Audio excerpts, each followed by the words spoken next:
জুলাই বিপ্লব পরবর্তী সময়ে আমাদের অর্থনীতি পুনর্গঠন করাটা ছিল সবচেয়ে জরুরি। কারণ এই জুলাইতে দেখেন ঢাকা বিশ্ববিদ্যালয়ে কোটার দাবিতে আন্দোলন হয়েছে। সে আন্দোলনে সাধারণ মানুষ কেন অংশগ্রহণ করেছিল?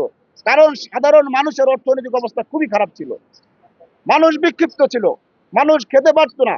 এই কারণে তারা শেখ হাসিনার পুলিশের বিরুদ্ধে লড়াই সংগ্রামে কিন্তু অবতীর্ণ হয়। এবং আপনারা দেখেছেন জুলাই বিপ্লবে ঢাকা বিশ্ববিদ্যালয়ের একজন ছাত্র শহীদ হয় নাই, কিন্তু শহীদ হয়েছে অর্থনৈতিক কারণে ক্ষুব্ধ সাধারণ মানুষ।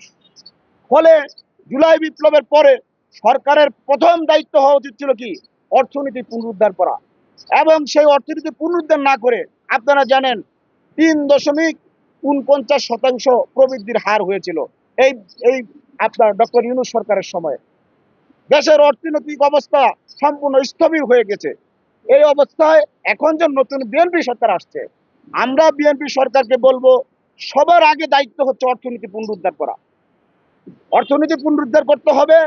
এবং দেখেন যে অর্থনীতি সরকার যে পুনরুদ্ধার করবে, কিন্তু আমার আপনার সামনে পরিষ্কার আজকে ইরান যুদ্ধের কারণে সারা বিশ্বব্যাপী নতুন অর্থনৈতিক মন্দার কিন্তু পদধ্বনি শোনা যাচ্ছে।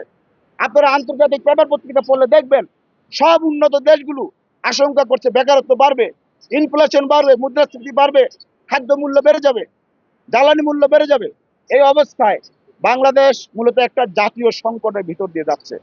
এই সংকটকালে আমরা আপনাদের সামনে উপস্থিত হয়েছি এজন্য যে আপনারা দেখেন এই জুলাই সনদ কার্যকর করা নিয়ে, সংবিধান সংস্কার পরিষদ কার্যকর করা নিয়ে হঠাৎ করে বিরোধী দলীয় যে জামাতের নেতৃত্বে বিরোধী দলীয় জোট আছে, সেই জোট থেকে বলা হলো আবার জুলাই বিপ্লব হবে, জুলাই না থাকলে সরকার নাই, জুলাই না থাকলে কেউ নাই, এই ধরনের ঘোষণা দেওয়া হলো।